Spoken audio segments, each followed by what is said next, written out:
Assalamualaikum warahmatullahi wabarakatuh. Nama saya Zeti Sofia binti Muhammad Zamri. Saya daripada unit Bahasa Melayu 3. Hari ini saya akan membentangkan peranan dan pemikiran dua tokoh dalam memartabatkan bahasa Melayu.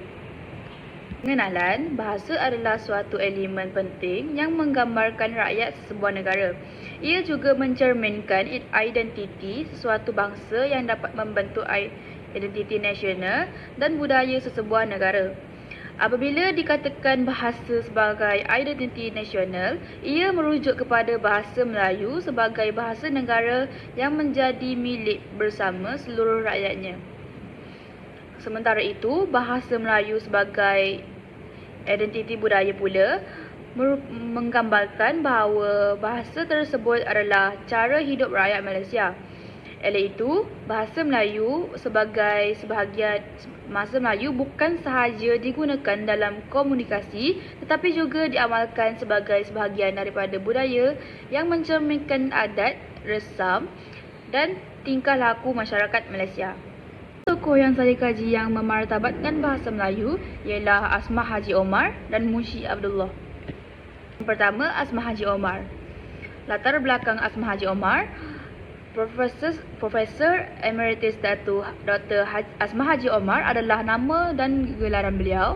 Tanggal lahir beliau pada 5 Mac 1940, bertempat di Jitra, Kedah. Beliau merupakan pakar Nahu bahasa Melayu dan tokoh terkenal dalam bidang perancangan bahasa. Beliau pernah dilantik sebagai Dekan Fakulti Bahasa dan Linguistik dan Timbalan Naib Kaunselor di Universiti Malaya. Beliau dianugerahkan gelaran Doktor Persuaratan Dr. Dilit pada tahun 2000 daripada Universiti Malaya kerana sumbangan besar beliau dalam bidang kesarjanaan ilmu linguistik di Malaysia. Bahasa orang asli di Sabah dan Sarawak banyak dilakukan penyelidikan oleh beliau. Beliau juga merupakan yang terawal memperoleh PhD dalam kalangan wanita Melayu di Malaysia.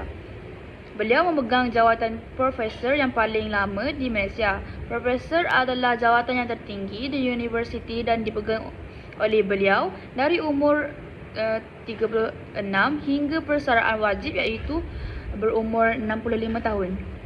Seterusnya, peranan tokoh Asmah Haji Omar dalam memartabatkan bahasa Melayu ialah bergiat aktif dalam penyelidikan bahasa, bidang seperti tata bahasa, fonologi semantik, perkamusan, dialektologi, sosiolinguistik dan perancangan bahasa Melayu telah diselidik oleh beliau.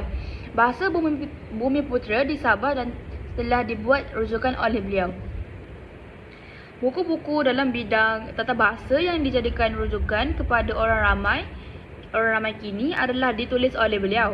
Buku Nahu Melayu Mutakhir 1980, Morfologi Sintaksis Bahasa Melayu Melaya dan Bahasa Indonesia 1968 adalah antara buku yang dikeluarkan oleh beliau. Buku tentang perkembangan sejarah dan genealogi bahasa Melayu sebagai bahasa tua juga diterbitkan oleh beliau. Seterusnya ialah pemikiran Asmah Haji Omar. Yang pertama, susur galur sejarah bahasa Melayu. Bahasa Melayu dihuraikan secara terperinci dalam ensiklopedia Bahasa Melayu. Bahasa Melayu diakui sebagai sebahagian daripada keluarga bahasa Austronesia. Yang kedua, bahasa dan alam Melayu. Bahasa kanak-kanak, bahasa pertama dan bahasa dewasa. Bahasa kanak-kanak dilakukan penelitian secara empiris dan pembincangan bertumpu pada banyak unit dan fungsi bahasa. Bahasa bertindak sebagai medium untuk memahami alam sekitar. Yang ketiga, wacana. Wacana termasuk akademik, temuruga dan wacana. Hasil kreatif yang menggabungkan elemen psikologi, sosiologi, retorik dan bahasa adalah merupakan wacana akademik. Asmah menonjolkan bahawa temuduga dan wacana merupakan genre tersendiri kerana adanya jaringan sosial yang membentuk wacana tersebut. Latar belakang Munshi Abdullah ialah nama sebenarnya Abdullah bin Abdul Qadir Munshi. Lahir di kampung Masjid Melaka pada tahun 1796. Asal daripada keturunan Arab dan India. Gelaran ialah munshi yang bermaksud guru kerana pada usia 11 tahun, beliau telah mengajar pendidikan Islam kepada askar-askar Melayu. Askar-askar India dan British turut diajar oleh beliau tentang bahasa Melayu. Mulanya, beliau bekerja adalah dengan bapanya, yang mana beliau menolong bapanya menyalin dokumen-dokumen penting.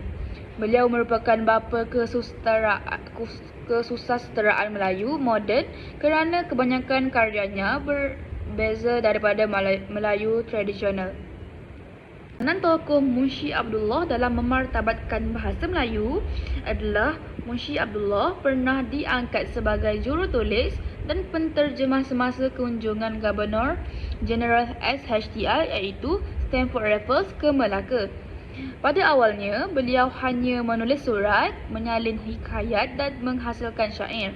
Pada tahun 1815, beliau memanfaatkan peralatan percetakan yang dimiliki pada Rimilne untuk membuat huruf, menyusunnya dan mencetak buku serta surat. Ketika berusia 27 tahun, Munshi Abdullah juga mengajar bahasa Melayu kepada Padri Milne dan C.H. Thompson. Selepas itu, beliau mengikut Stamford Raffles ke Singapura dan terus berkhidmat sebagai jurutulis serta jurubahasa bagi Gubernur Jeneral British. Beliau kemudian ditugaskan mengumpul bahasa sastera Melayu untuk dibawa Raffles ke England serta mempelajari adat Cina dan masyarakat Jakun. Seterusnya, pemikiran Munshi Abdullah. Munshi Abdullah menghasilkan karya solonya pada tahun 1830 dengan judul Syair Singapura Terbakar. Beliau bukan sekadar mencerminkan perkembangan bahasa Melayu dalam karya sasteranya, malah menyedari betapa pentingnya buku nahu bahasa tersebut. Menurutnya, tata bahasa tidak mampu sepenuhnya menyelesaikan segala permasalahan dalam bahasa. Hal ini lebih ketara apabila sesuatu bahasa dikaji oleh pihak asing yang bukan penutur asli bahasa Melayu. Kajian tersebut biasanya tidak didorong oleh kajian ilmiah tetapi kerana kepentingan tertentu. Munshi Abdullah berpendapat bahawa tata bahasa Melayu yang ditulis oleh pihak asing hanyalah adaptasi tata bahasa mereka sendiri yang cuba disesuaikan dengan bahasa Melayu. Beliau menekankan bahawa orang Melayu perlu mempelajari bahasa Melayu dengan penuh kepentingan. Beliau berhasrat untuk mempelajari serta memahami bahasa Melayu dengan mendalam. Beliau turut menyatakan bahawa orang Melayu mengalami kerugian kerana enggan mempelajari bahasa mereka tersendiri iaitu bahasa Melayu. Seterusnya, banding beza peranan dan pemikiran tokoh dalam memartabatkan bahasa Melayu. Persamaan peranan tokoh Asma Haji Omar dan Munshi Abdullah dalam memartabatkan bahasa Melayu. Yang pertama, memperkukuh bahasa Melayu sebagai bahasa ilmu dan kebudayaan. Asma Haji Omar dikenali sebagai seorang pakar linguistik dan penyelidikan bahasa yang banyak menyumbang kepada kajian bahasa Melayu. Beliau juga berusaha untuk memperkemaskan bahasa Melayu agar lebih sistematik, moden dan sesuai digunakan dalam pelbagai sektor, terutamanya dalam bidang pendidikan dan pengajaran. Munshi Abdullah pula, meskipun hidup di zaman penjajah, beliau berjaya memajukan bahasa Melayu sebagai bahasa ilmu melalui penulisan, termasuk Kamus Bahasa Melayu pertama. Yang kedua ialah meningkatkan kesedaran tentang kepentingan bahasa Melayu. Asma Haji Omar melalui karya ilmiah dan penglibatan dalam organisasi bahasa berperanan meningkatkan kesedaran tentang pentingnya bahasa Melayu sebagai alat komunikasi dan identiti kebangsaan. Munshi Abdullah pula menyedari kepentingan bahasa dalam menyatukan bangsa dan pembentukan jati diri melalui penulisan dan penterjemahan yang membantu masyarakat memahami dan menghargai bahasa mereka. Yang ketiga, memartabatkan bahasa Melayu dalam persada antarabangsa. Asma Haji Omar memartabatkan bahasa Melayu di dalam negara dan antarabangsa melalui karya dan penyertaan dalam persidangan linguistik global. Munshi Abdullah pula memperkenalkan bahasa Melayu lebih luas dengan karya-karya yang dapat dinikmati pembaca di luar wilayah Melayu, dikenali bukan hanya oleh masyarakat Melayu tetapi juga dalam dunia penulisan yang lebih luas. Peranan tokoh Asma Haji Omar dan Munshi Abdullah dalam memartabatkan bahasa Melayu. Yang pertama, sumbangan dalam pendidikan dan institusi.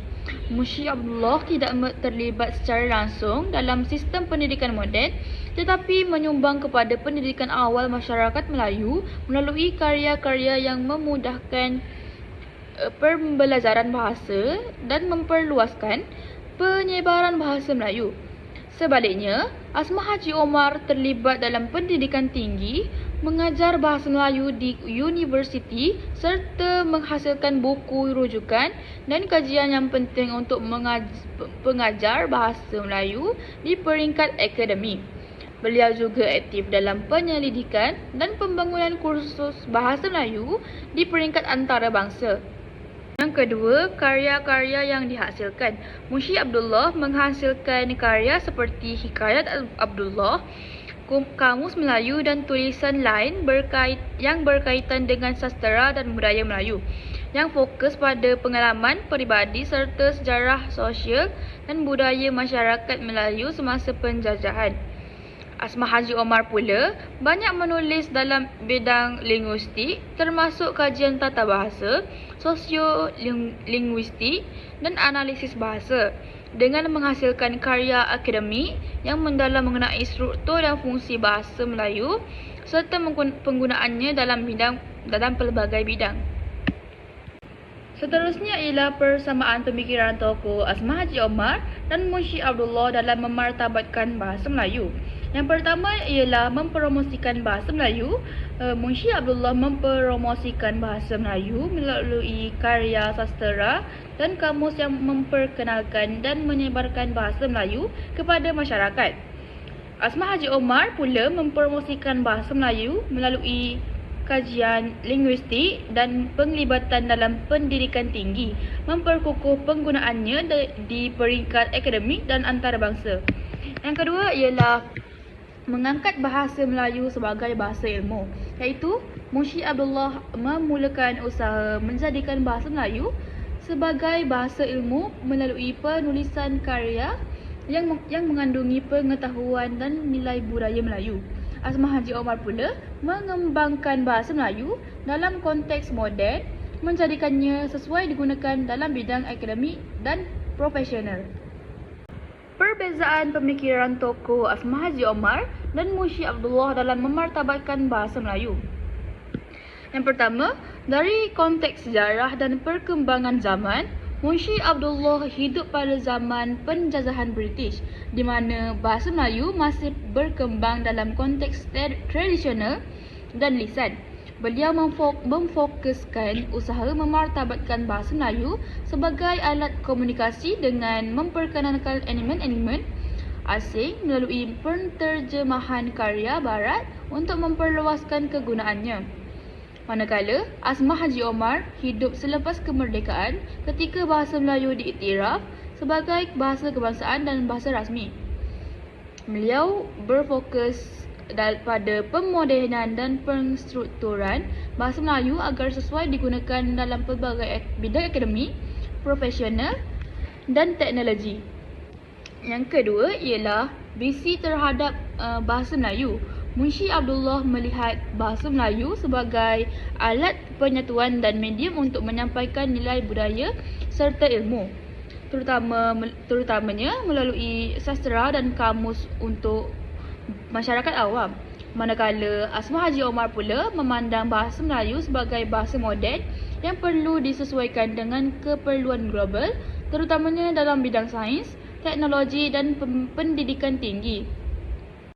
Kesimpulannya, terdapat impak jika kita tidak memartabatkan bahasa Melayu. Antaranya dapat menjejaskan pembelajaran di peringkat institut pendidikan tinggi. Kebanyakan pelajar kini sering menggunakan bahasa campuran atau bahasa rojak dalam komunikasi mereka. Bahasa rojak merujuk kepada penggunaan campuran pelbagai bahasa dalam satu percakapan. Fenomena ini semakin meluas, terutamanya di kalangan generasi muda, khususnya remaja di kawasan bandar. Keadaan ini menimbulkan kebimbangan di kalangan golongan dewasa mengenai penggunaan bahasa Melayu yang betul. Sekiranya gejala ini terus menjadi amalan harian, ia boleh memberi kesan negatif terutamanya dalam keputusan peperiksaan pelajar serta prestasi sekolah dan negeri. Seterusnya, memberi persepsi buruk masyarakat luar terhadap pencemaran bahasa Melayu. Persepsi negatif mungkin timbul di kalangan pelajar dan pelancong asing yang digunakan oleh rakyat Malaysia tidak selaras dengan apa yang mereka pelajari. Ini boleh mencetuskan tanggapan buruk terhadap bahasa Melayu. Selain itu, mereka juga berkemungkinan akan berkongsi pandangan negatif ini dengan rakan-rakan, keluarga ataupun orang lain di luar negara. Di sini saya sertakan rujukan sepanjang saya mengerjakan tugasan ini. Baiklah, itu sahaja daripada saya. Sekian, terima kasih.